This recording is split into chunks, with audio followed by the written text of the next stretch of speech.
This is the Hofstra Radio Alumni Audio Yearbook, Volume 2, and today is February 21st, 2024. Please tell us your name and the years you were at Hofstra Radio. My name is Tom Curley. I was at the radio station from my freshman year in 1970 until I graduated actually, technically it would have been 1969, graduated in 72. Okay. That's when I was there. All right. Well, thank you for coming back. It's a thrill to talk to you. I'm so excited because I have an idea of what's coming. I only have an idea. I don't know what's coming. But before we get into that, just a quick reminder, what positions or titles did you hold at the station? All right, my freshman year, I was the chief announcer. Uh-huh. And then in my second year, I wasn't anything, which was interesting. I was probably supposed to be the program director, but Jeffrey at the time, I was a pre-med student and a biology major, and Jeffrey understood more than most that you can get the bug, the radio Yeah. bug, and I had it. I mean, I got it bad, and he really didn't want me to just stop studying and spend all my time at the radio station like everybody else did. And so he deliberately didn't make me program director. Um, um, he made because he said, when we have other qualified people, in this case was Kid Hunt, who was seemingly qualified, Mm-hmm. but he wanted to make sure that I was going to go to class and do my pre-med studies and actually make sure that I was, if I wanted to be a doctor, I had to go and do it. And I was upset at the time, but he was right. And we talked about it years later. My third year, I did become the program director, and then in my fourth year, I was the station manager, and that's when things got interesting. I bet. Well, it sounds interesting already. Now, So, by the time I was a senior, I was completely consumed by the radio station. I have no memory of my senior year. I don't know. I must have gone to class. I graduated. I had a good averages, but in the summer of my junior year, when I finished my junior year, I got a job, a summer relief job for 3 months at the ABC Radio Network, hmm. which is, after I graduated, I went back to work. And then after that, I went to WCBS FM and then CBS Television, where I spent the rest of my career. But during that summer of my junior year, I realized that this was my career. I was going to be doing this. I wasn't going to be a doctor. I just couldn't stand going to any more school. And I was good at this. I enjoyed it. But I also realized that when I came back for my senior year, this was going to be the last time that I could do anything that was my own show. I was going to be working in network, probably network news. And, not a lot of creativity there, not to mention Right. I'd be an audio engineer. So over the summer, me and my roommates, Eric Strickoff and Jim Cunningham, and our other friends, John DeBella, who went on to become a very famous disc jockey in Mm-hmm. Philadelphia, and Steve Mines and Elliot Greenblatt. Actually, most people in the uh, radio station, we got together, and over the summer, I decided I wanted to do a 1 hour a week comedy show, a sketch comedy show. And we were going to do phone ins that had never been done before. And so we worked on it over the summer and we came up with jingles. And the show was called Fulton's Folly. Now, you remember the last time you interviewed me, I told Uh-huh. you the story of when I was a freshman and I ended up on a dais at the university club giving thanks for the, the, the, the infirmary, the Right. Staples Infirmary. And I ended up having drinks afterward with Clifford Lord, the president of the university, and he told me the history of Hofstra University, which you found hard to believe, but I have done research. It is, in fact, true. When Willie Hofstra died, he left it to his wife, Katie Hofstra. She left it to her 27 cats. And on the condition that they be taken care of, it was given as her estate ended up with NYU, which then spun it off. It became Hofstra College, and then it became Hofstra University. So the theme song to Fulton's Folly, which everybody thought Fulton's Folly was about a steamship, okay, Mm-hmm. and that was it. Well, the whole theme of Fulton's Folly was a goof on Hofstra University, and it was called "The Ballad of Katie's Cat House." And nobody ever understood that we were goofing on Hofstra University. So I will play you the theme song, and you also get a special treat, one of the intros that we used to do back then. So here it is.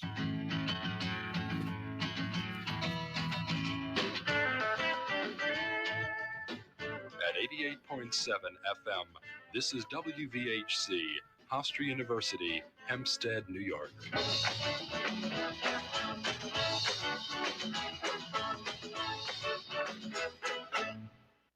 And now, WVHC presents Fulton,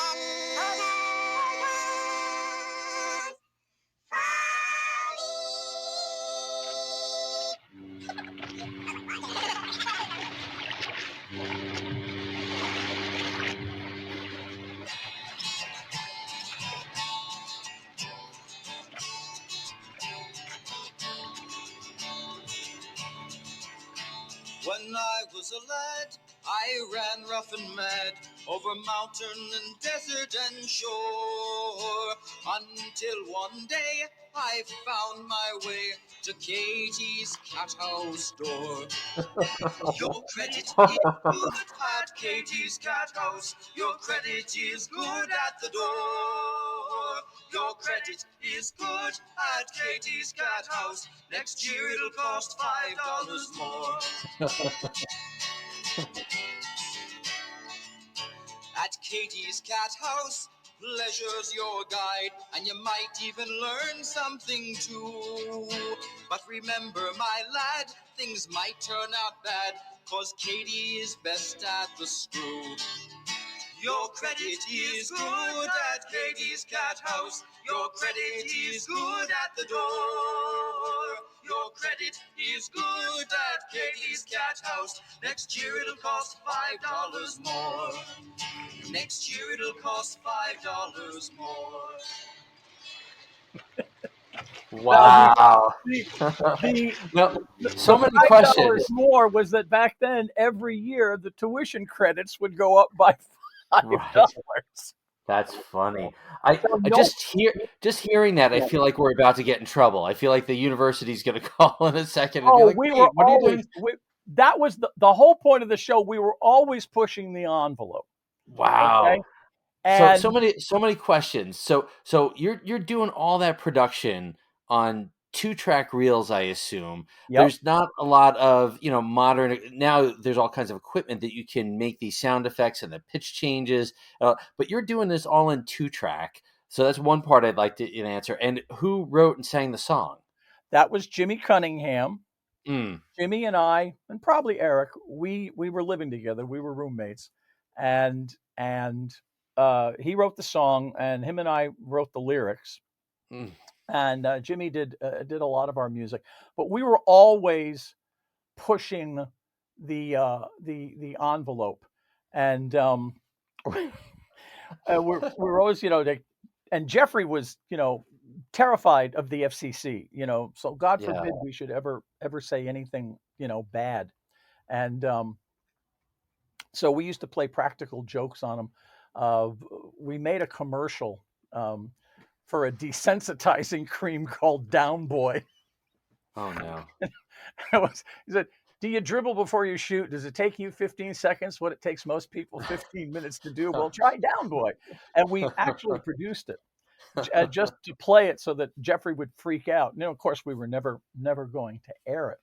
Oh. So the show it was a phone-in show. No, it had never been done before. So Teddy Ronneberger took one of the tape machines, the air check machine, and he turned it into a delay.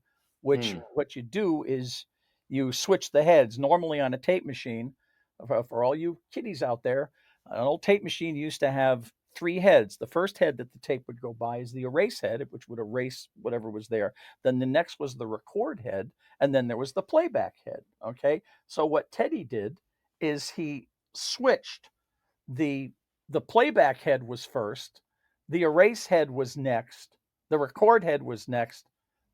No, I take that back. The Yeah. erase was in the middle, the last one was the record, and the very first one was the playback. So you would record something, and then it would have to go, and you had a loop. You had the tape had to go all the way around the take up reel and then back to the playback head. Oh. And if you played it slow enough, it took about 7 seconds. That's why it's called a 7 second delay. All right. Wow. Okay. We did that once in television, and they did that. They took two 2-inch quad tape machines, and they put the feed reel on one machine where it was recorded, and then Yeah. they put the tape over to the take up reel on the second machine where there was the playback, and they moved the machines apart until it got to be 7 seconds. That's So funny. that's how things were done. So we debuted, and our first going to the tape delay was an utter disaster. We created this continuous feedback loop, and sadly, I don't have a copy of the first show. Jeffrey, God bless him, years later, dubbed all of the shows that we had with the air checks onto cassettes. And a couple of years ago, as I was cleaning my basement, I found this bag with all the cassettes. And I spent the summer each day just digitizing each one. If you want to talk about a trip down memory lane, that was insane. So, anyway, we were on for 32 continuous weeks. We were on at Sunday night at 11 p.m., which was the perfect time. All right. 11 to midnight. And then, as you remember, we would sign off at midnight. Back then, the station signed off at midnight, which was good because the only production studio was the air studio. So the only time you could produce anything was when we were off the air, which meant midnight to 9 a.m. So that's when we would do it. I completely took over all the studio time. Other people used to bitch, but I was the station manager. I didn't care. So we created this show, and most of it was pre-recorded, but then we would also do the phone-ins. That stuff we did live, and we tried. We weren't terribly good at it. The pre-produced stuff was actually quite good. But around week 15, I've told this story on my show, Media War Stories, but I've never told this. Most people at Hofstra don't know this. When we got to about show 15, about 15 weeks in, we ran out of material. Okay, we ran out of original material because we could only produce, so much from midnight to 9. I mean, I did have to go to school, and we all did have lives. So we were going to have to do reruns. All right. And that night, to this day, I still don't know why I did it. But as I was signing off, I said, starting next week, we are going to be running reruns of our features. And we apologize for this, but it's because, quite frankly, the management of this radio station are douchebags, and they've thrown us out of the studio, and it's blatant censorship, and we think it's not right, but there's really nothing we can do about it. See you next week. So Wow. you got to realize, You're Jeff the station and I, management. we were the management. So over the next month, this is what happened. Every week, we would go on and we would mention that we're running reruns, and it's because of censorship. Well, I had a friend named Lou Yeager who was in the student council. Okay. And at that time, the only people that knew this was a joke, because we were producing, we were producing stuff every night from midnight to 9 until we got more material. Well, the only people that knew about it was us that produced the show, Jeff and George Gordon, the chairman of the communications department. He thought it was hilarious. So he got the student council involved. All right. And they demanded a meeting with the management of WVHC. So I put on my suit And Jeff and I stood there, and the whole student council came down to Memorial Hall demanding to know what is going on here. And we basically told them that, yes, we have thrown them out. It's our prerogative. It's our station. We think the show sucks, and we can do any damn thing we want. So go F yourself. I mean, we did pure Nixon Republican, just stick it up your butt. Well, this is 1972. So the next day, and to prove, so we also had the producers there, Eric. And remember that commercial I told you we did as a prank for Jeffrey Down Boy? Well, we had the script of it. And Eric took a blue pencil and randomly crossed out words. And we said, see, this is proof. This has been blue penciled, proof of censorship. And we just went, we don't care. Get out of here. Now, back then, WVHC could never get anything in the Chronicle. I don't know. They just didn't like us. The next day, the front page, banner headline, Fulton's Folly canceled due to censorship. So now we're about 3 weeks in, okay? We're starting to get letters. We're starting to get cards. People are writing in. They're upset, okay? We held a rally in the quad. About 100 people showed up. We had balloons that said "Save Fulton's Folly." And they were all into it. So now it's about the 4th week, and all of a sudden, we're starting to get phone calls from the local radio stations, from the networks. This story is beginning to bleed out. And all of a sudden, Jeff and I go, holy crap, we got to shut this down. Everybody finds out this is all just a joke. We're going to be in big trouble. So, and week 4, we did a show, and we had everybody that had ever been in the show, all in Studio A. And we brought in a couple extra typewriters, and people were typing and talking and background noise. And we presented it as we were in the final negotiations with the station management. And if we don't reach an agreement by midnight, we're off the air. Okay. Like a union negotiation.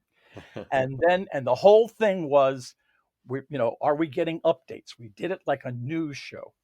Now, everything was a goof. It was so obvious that it was a goof, and yet everybody bought into it.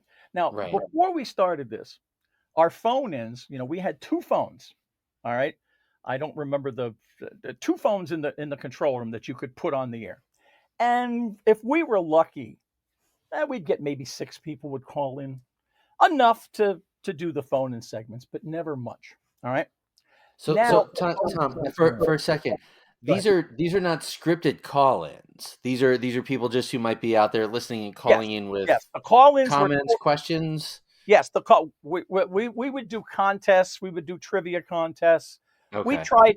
We tried all sorts of formats. It was the one thing that didn't really work, although it did. But I'll explain that later.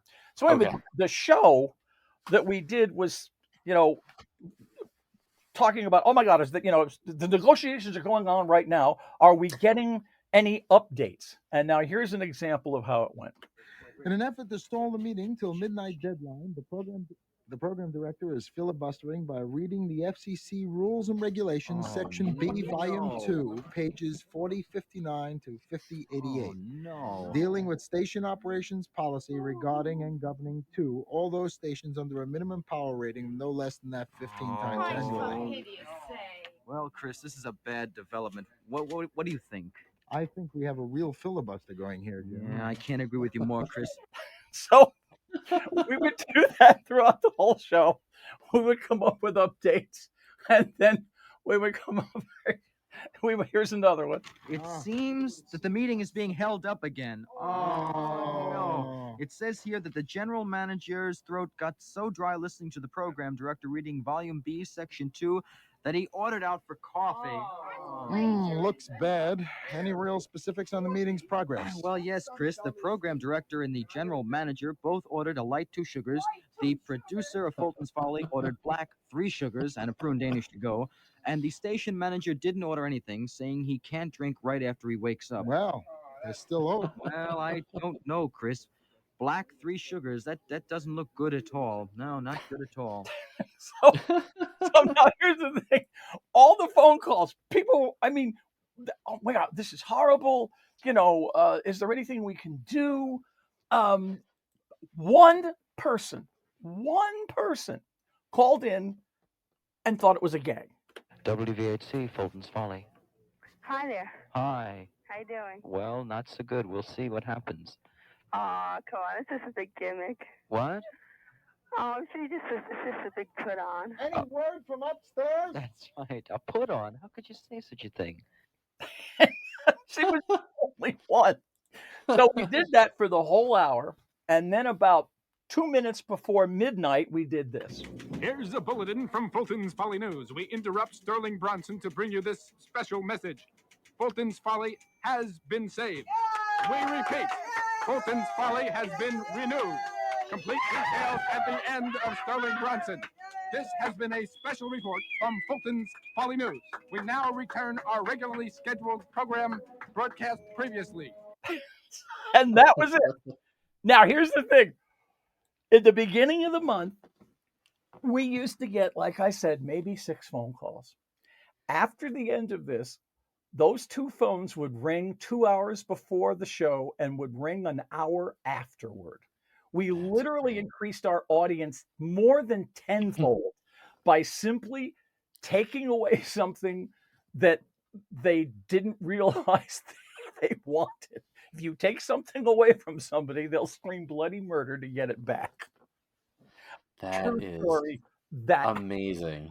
That is amazing. That's just the fact that you guys started with, just an offhand comment, and then it picked up speed and it kept going, and it became its own thing. That's just phenomenal. And and we started the next week with all new material, and we went.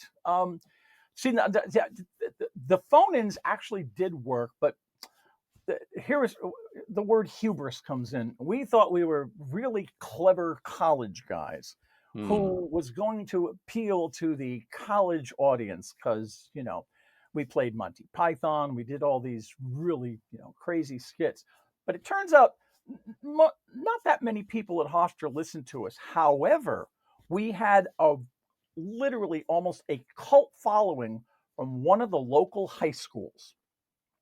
Yeah. And all the callers were always these high school kids, and we were always blowing them off. And I didn't realize they loved the show. We did a commercial. One day we were taping. John DeBella did off the top of his head. We parodied a radio contest, and he did it just off the top of his head. And it was called I Want to Be There. And it was a contest where you would be at our last show, our actual last show. And you would be picked up in chauffeur-driven Volkswagens and given a box lunch. And as he said, because they said he was making this up off the top of his head, the first 5x7 postcard with the most words wins. That's I Want to Be There. Well, we started to get 5x7 cards with thousands of words, handwritten. One of them had 5,000 words written on it, and you could see it, and it was handwritten. And we got like 8 of those. We felt so bad that, they didn't think it was a joke. We actually went and picked up 5 people in Volkswagens because that's what we owned, and we felt bad. We went to Jack in the Box and bought them lunch, took them down to Studio A, put them in chairs in the back of the thing, and they sat there and watched our last show. It's the thrill of a lifetime. It's absolutely amazing. And the people, Steve Mines was fantastic in it. Steve Mines was he was our traffic reporter, Sylvester P. Wigley, and he reported from the WVHC traffic blimp, and it was stuff that he wrote. And I'm trying to find one. I couldn't find that. It's in there somewhere. I've been meaning to find it to send it to him. Um, then we had sponsors. We had the Hasty Tasty Storm Door and Vigorous Collection Agency, Amalgamated Bean. We had a jingle.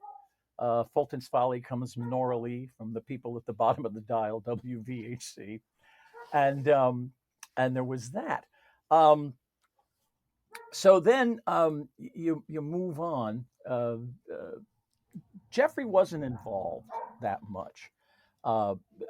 Jeffrey loved audio drama. We all loved audio drama. That's why we did this. And in the years when he had students who weren't really that much into it,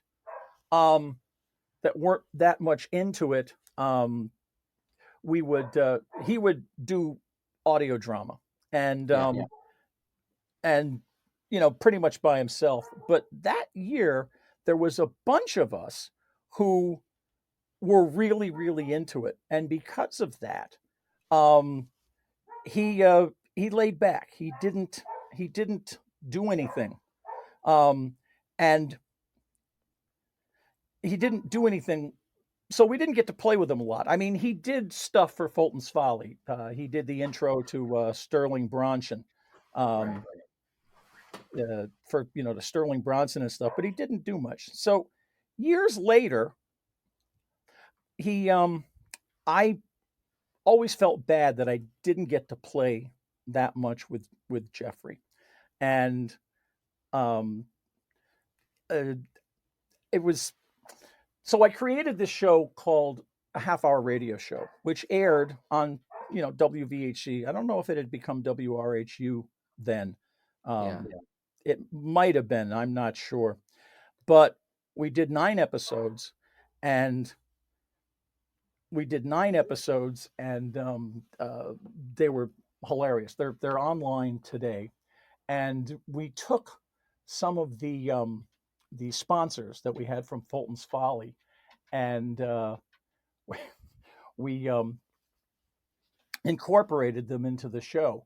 And for instance, do you remember one of our sponsors was the Long John Sump Pump and Bassinet Society, and and do you remember Zamfir, the master of the pan flute? Sure, the pan flute. Yes. Okay, well we did a series of commercials for the Long John Sump Pump and Bassinet Society. Here's one of them.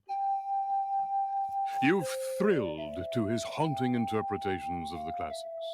You've loved his renditions of the heavy metal masters.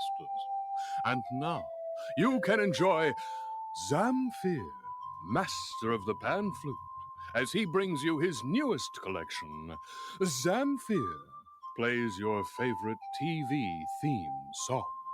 Yes, Static House, a division of the Long John Sump Pump and Bassinet Society, brings you Zamfir, master of the pan flute, as he plays the television classics you've come to know and love.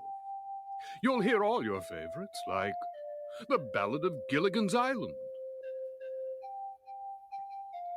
Star Trek, and, of course, the famous theme to Mr. Ed. Remember, that's Zamfir, master of the pan flute, playing your TV favorites. And here's your announcer to tell you how to order. Write out a check, put it in an envelope, mail it to us. Operators are standing up. We had the Beatles, the Elevator Years, No Time for the Classics, which is the Long Jump. Are you bored by classical music? Well, we give you all of Beethoven's symphonies and Bach's on 2 albums. How do we do it? Simple. We play them really fast. So we did all sorts of goofy stuff, and no, so we had a great time. Elliot Greenblatt used to do the news, and it was fun. So we got it out of our system. We did it. Now the irony is, and of course I went I graduated and went to work and never did anything like that ever again, except for a half-hour radio show in the 80s. But when I retired, I went right back to my roots and created a group called Voicescapes Audio Theater, where we do comedy and drama, and we perform it live, and it's all professional actors, Broadway actors, Emmy-winning engineers. Everybody's professional, and we've been doing it now for 12 years. So I came full circle. That's great. That's good stuff. Unfortunately, you're not getting paid in the interim to do these No, things, no, I but don't. it's Yeah, a labor no. of love. It's it's a labor of love. And then I also started I do a podcast called Get Off My Lawn, I like that one. which basically it's basically stand-up comedy sitting down with lots of fancy graphics because I've got all this sophisticated gear. Now the last thing I want to mention, which was weird about Fulton's Folly, and I can play it. It's about 8 minutes. It's up to you if you want to hear it. Yeah, let's do it. Okay, all right. The story behind this is interesting. So it was near the end of our run, and Jimmy and Eric and I we were at the house, and of course we were having a party. We were always having a party, and everybody was in the kitchen. I mean, in the living room. John DeBella was there. The whole gang was there, and I was in the kitchen, staring at a typewriter and a blank piece of paper, and it had finally happened. I had run out. I realized I had written every funny thought that I would ever have. I've written every funny skit that I can ever write. I have nothing. I have nothing left. And these guys weren't contributing because it was, we were winding down and we were moving on. But this was my show. I was the producer, the editor, the director, So I sat there and I said, just write a word, just something. And all of a sudden, in my head popped a memory that I had when I was a kid. My grandparents had friends who ran a sorority house in Albany, New York, and it was an old building. And when we went to visit them, I remember they had an old Otis elevator, one of the old ones, with the metal grill you could see out. Yeah. It was a K, and it had the big handle. There had to be an operator, and it took like 2 minutes to go up 3 floors. It was the slowest thing ever. I thought it was the coolest thing ever. So when that popped into my head, I suddenly got this idea that what if the last thing that we did in the show wasn't funny, but was incredibly sad? Oh, Okay. no. Don't tell them. Just do it and then sign off. Don't come back.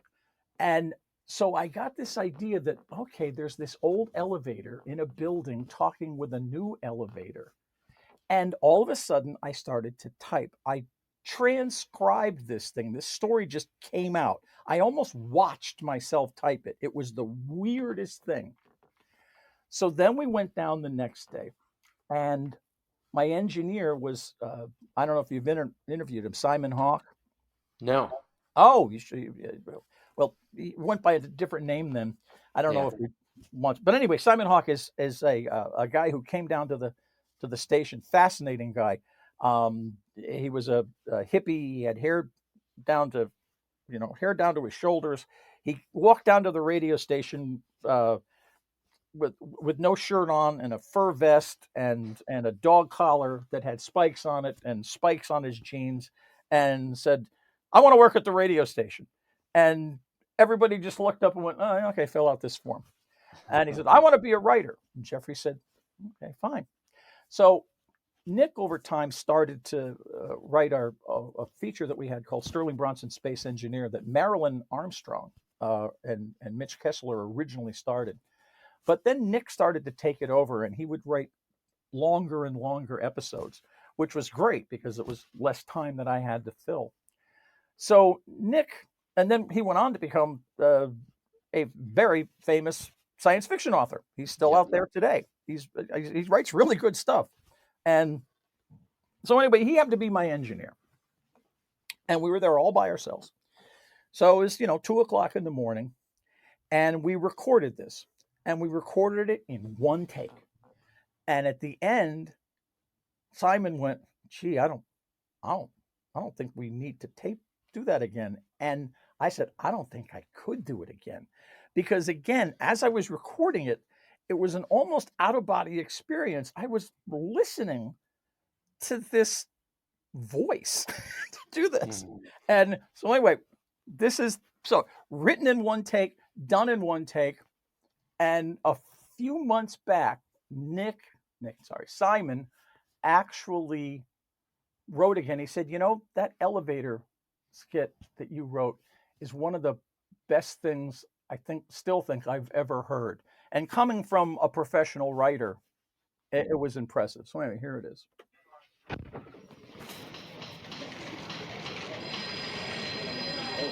Oh, hi, Harry. All done for the day? Oh, you better believe it. I should get a month off for all the work I did today. Mr. Bemis really was on your back today, huh? Oh, you don't know.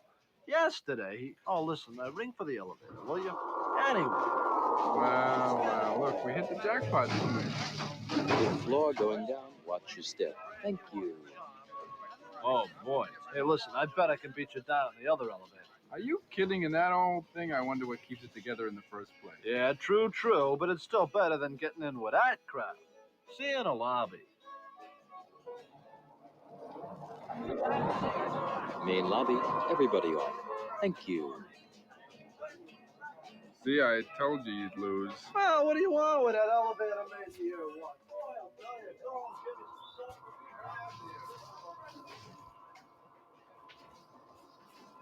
Well, beat you again. Yeah, that you did, but I got here, didn't I? Yes. What a week. I didn't think so many people could fit in this building. Not to mention in me. Yeah, you were quite busy, but by the way, are you through for the day? Sure am. Why? Could you turn off that infernal music? Oh, sure. It does get to you after a while, doesn't it? Well, that it does, my boy. That it does. If God had meant elevators to make music, he'd have given them mouths. You mean souls, don't you? Actually, I guess I can't complain. I mean, I am the newest, most advanced elevator on the market. I tell you the floor. I have music. Oh, sorry. I forgot you don't like music. That's quite all right, my boy. You are a very efficient elevator. Mr. Grayson would have been quite proud of you. Mr. Grayson? Who's he? Who's Mr. Grayson? Oh, I forget. You'll have to excuse me. I don't remember that you're new here. Who's Mr. Grayson? Well, Mr. Grayson was the founder and the first president of this firm, and he built this entire corporation into what it is today. Of course, it wasn't always like this, you know. Why, I remember when I was first installed. The newest elevator on the market I was. People came from all over to ride in me. 10 floors in only 3 minutes. Yes, I was quite the talk of the town then, you know. And nobody took as good of care of me as Mr. Grayson did.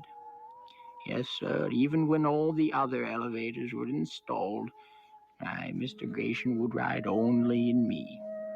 Even if he had to wait 15 minutes for me to come back to the lobby. He'd come in and polish my new chrome buttons, and he'd say, "Otis, my boy, don't you worry. Someday we'll be the biggest corporation in the area." Yes, sir, and he was right. But no matter how busy Mr. Grayson ever was, he always had time to make sure that I was well oiled and always polished. And he always came to visit me, even on his days off. Yes, things were just never quite the same when Mr. Grayson died. Oh, the corporation got bigger and bigger, of course, but everyone seemed to forget about old Otis here, and all the newer elevators are much faster, and they went much higher. And do you know that it's been over 20 years since I've seen the sunlight? I don't go up to that skylight on the 35th floor like you do. Of course, it wouldn't really matter much if I did, though. Nobody's cleaned my roof, nigh on 10 years now, I reckon. But even so, I've never broken down, and I've never given anybody any trouble in 30 years, my boy, 30. And I reckon I'll last 30 more. But it just isn't the same without Mr. Grayson.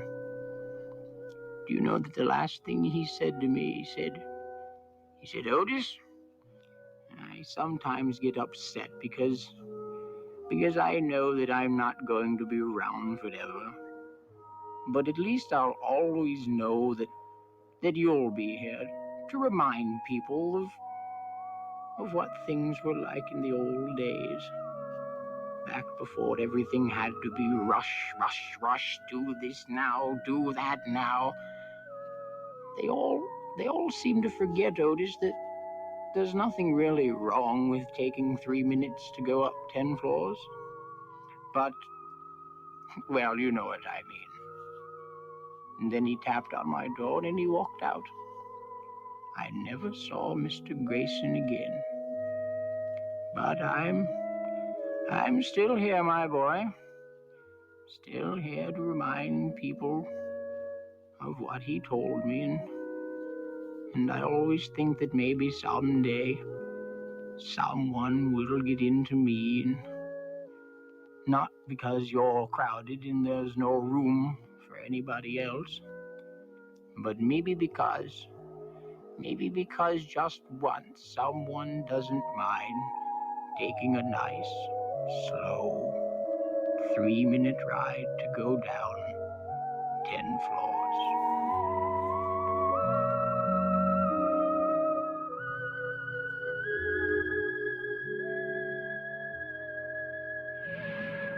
For the past 6 hours, you've been listening to WVHC, the voice of the Hofstra and Hempstead communities.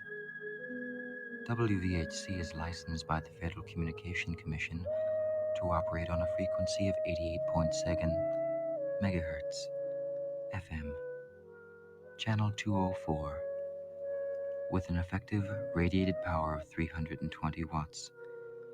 WVHC studios are in room 400B Mason Hall, and our transmitter is atop the Hofstra University Playhouse in Hempstead, New York. If you have any questions or comments, please feel free to call us at area code 516-509-8870 or visit us in person. Our offices are located in room 020 Memorial Hall at Hofstra. WVHC begins broadcasts Monday through Friday at 5:55 p.m. and then 12 noon Saturday and Sunday. We're with you 365 days a year. From the staff and management of WVHC, good morning. And we turned off the transmitter. Wow. Wow, what a story. I know. It's like, it was just the weirdest thing. And the music, the hits, it just happened. It wasn't planned. Your earlier question, yes, this was done with two 16-inch transcription turntables and two Ampex tape machines, mono. Mm. Okay. And the third machine that we turned into The delay. a delay machine. So yeah, this was all done bouncing back and forth, and it was a hoot. It was a hoot and a half. That's such a great story. It reminds me of years ago. There was a commercial for IKEA, and it's a lamp that's been put out on the curb for trash in the city, and it's raining and it's dark, and there's the sad music, and it's sort of like the Pixar lamp, but it's sad. And then this guy comes on and says, "What are you feeling sorry for a lamp for? It's an inanimate object. What are you, crazy? Just go to IKEA and buy a new lamp." And whenever I see something like that on the side of the road or in front of someone's house, I get a little bit sad for the inanimate object. And now I'm gonna look at elevators and feel sad that no one's riding in them. You're never going to look at an elevator the same. And of course, normally we ended every show. Normally that sign off was Jeff, and but they would put like the Star Spangled Banner behind it. I had a recording of a group called the Portsmouth Symphonia, who put out albums. They were a bunch of professional musicians who would play badly, and you had to be really good to play just bad enough to be off key. They were hilarious, but we would end every show with the we were big into Penguins, with the Penguin National Anthem. Fulton Folly is a Strictly production and was pre-recorded live and with colors and may not be reproduced without a tape recorder. So there.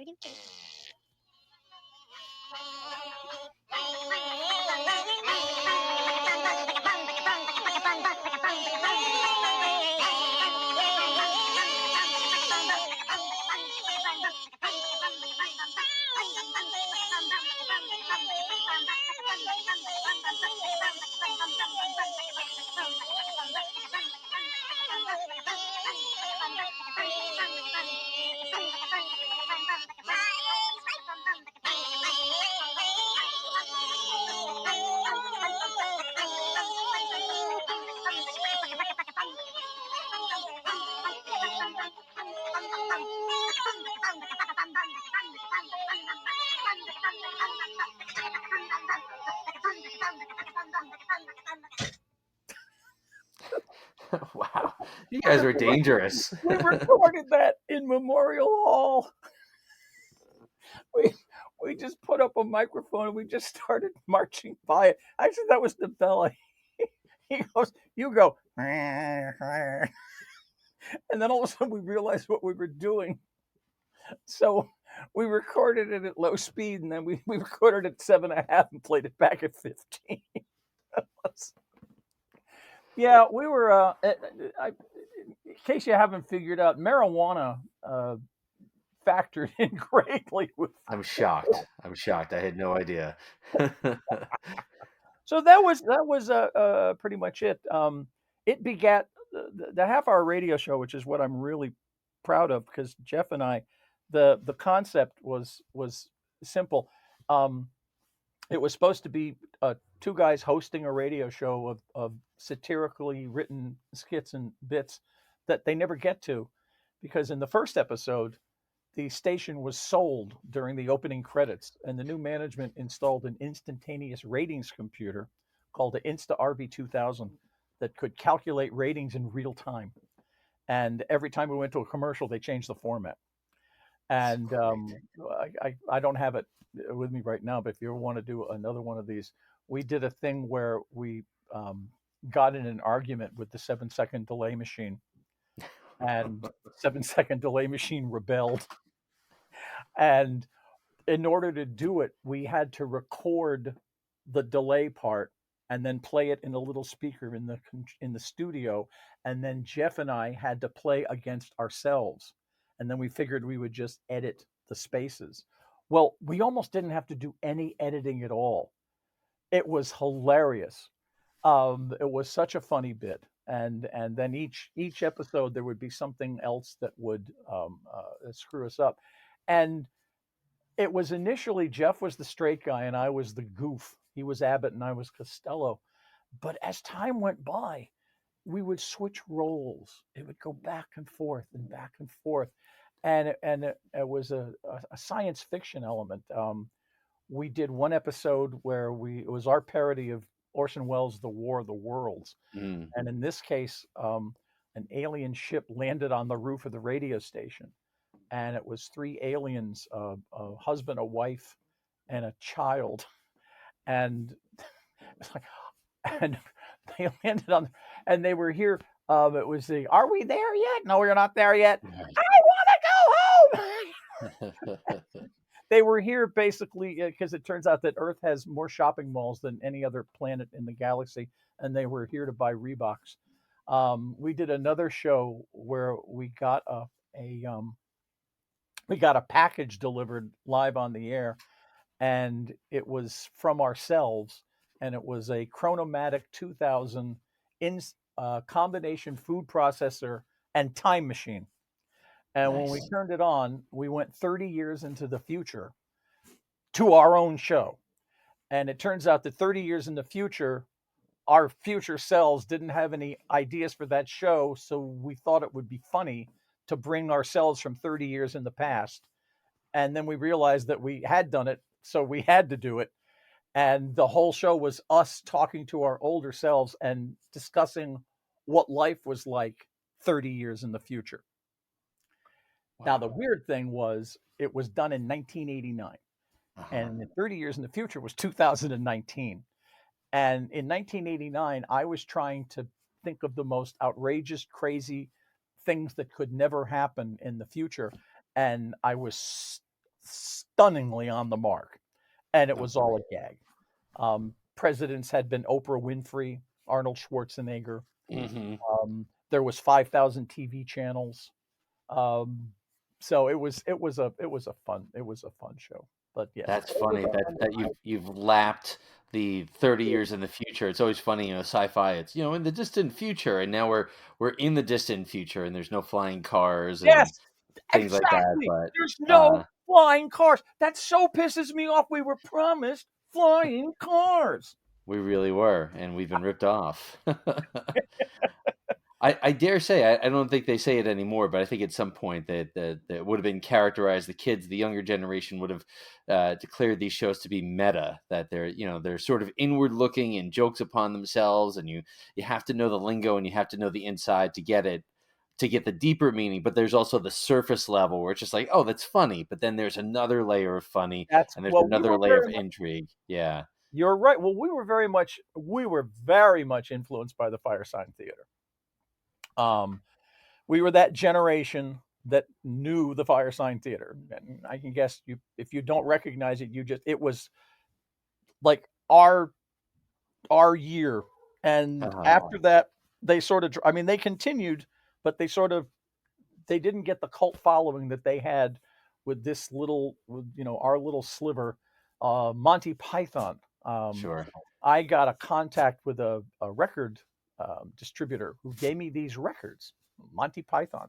And this was the first time that they'd ever been heard in America. We didn't know that it was a TV show from the 60s. And I had these, and I wouldn't allow anybody to play it. It was only played on Fulton's Folly. Wow. We were addicted. And what's interesting is that the records themselves were remixes from the TV show. They went into a studio and redid a lot of their bits, and I had all of them. And I'm really sad. You want to talk about a collector's item? Yeah, right. Monty Python put out a 3-sided album, and I had a copy. Now, how you ask when you have 3 sides? Yeah, I have a question. Yeah, how do you do that? Well, on side 1, it said side 1, and it listed the cuts. And then when you turned it over, it had side 2 and side 3, and there were different cuts. What they did is when they cut the record, they doubled the width of the groove. Okay. So they recorded side 2 until they got to the end of the record. And then they went back and they cut another track in the space in between the first one. So depending upon where you put the needle down on the record, you would get 2 completely different 20-minute pieces. That's so cool. I know it is so cool. And I lost it. I would kill to have that. It was a collector's item. Yes, they were way before their time. God, we were influenced by that. We were influenced by Chicken Man. I had those on a couple of shows. All the comedy albums of the time. Okay, well then, all right.